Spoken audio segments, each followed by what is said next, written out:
Welcome to this cinematic explainer. Have you ever walked into a room and just instantly known exactly who holds the power? It's almost never the loudest person, right? And it's definitely rarely the one trying the absolute hardest to be noticed. Today, we're unpacking the source material behind a literal masterclass in power dynamics.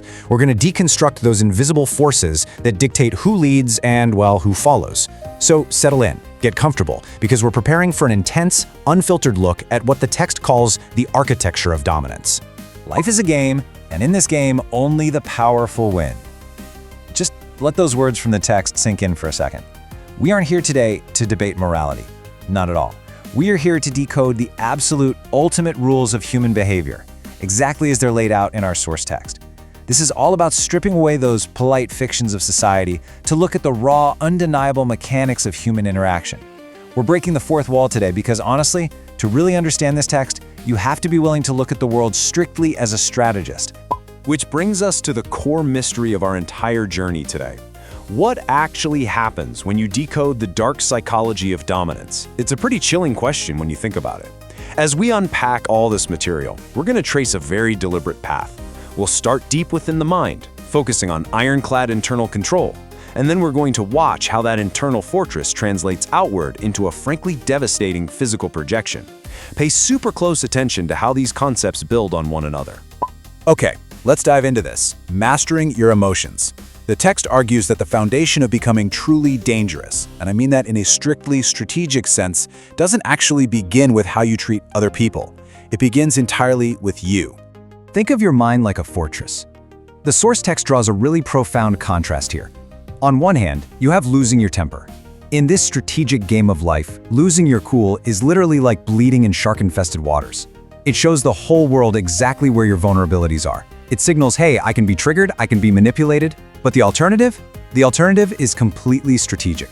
It's projecting absolute control. The text suggests that maintaining an unbreakable facade, even when absolute chaos is reigning internally, is your ultimate defensive shield. It's really a story of vulnerability versus total invincibility. So, let's make this actionable.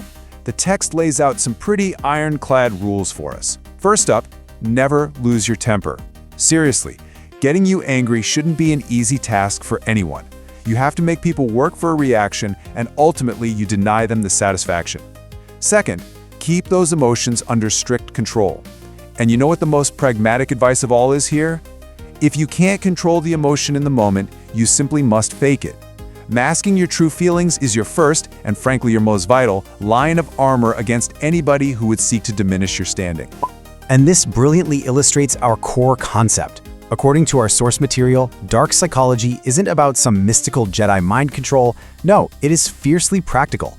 The text defines it as the practice of looking powerful even if you aren't, just to ensure you win the game of life.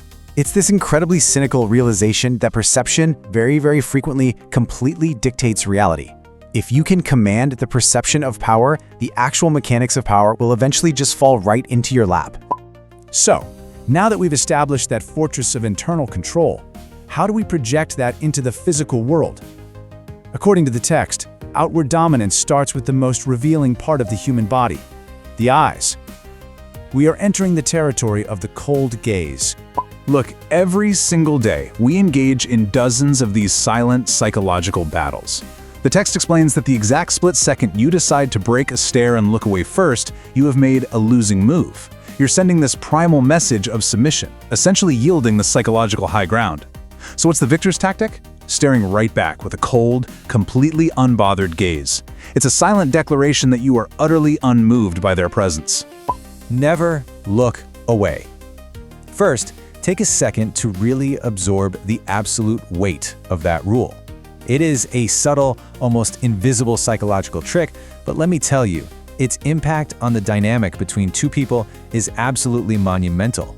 When you lock eyes and refuse to be the one who breaks the tension, you are literally forcing the other person to adapt to your reality, to your presence. But the eyes are really just the beginning. Once you've established that ocular dominance, you have to back it up. You have to back it up with your physical presence in the world. How do you translate a cold gaze into dynamic movement? Well, this brings us to the crucial concept of commanding physical space, because dominance isn't just about standing still, right? It's about how confidently you move through the environments you inhabit. The source material lays out this strict, almost secret society initiation checklist for the physical architecture of power. Number 1, fix your posture. Stand as if you literally own the ground beneath your feet. Number 2, walk boldly. Carry yourself with a rhythm that screams you are completely untethered by the opinions of the room. And number 3, the most aggressive spatial command of them all, never move aside for anyone. Let the world part for you. So we have constructed the complete architecture, from the suppression of internal triggers to the unwavering gaze, all the way to the absolute command of physical space. It is a potent, deeply intimidating blueprint. But as we reach the culmination of our source text, the tone definitely shifts. We have to pause. We have to seriously consider the weight of these actions and discuss the real price of dominance. The crucial point from the author arrives right here.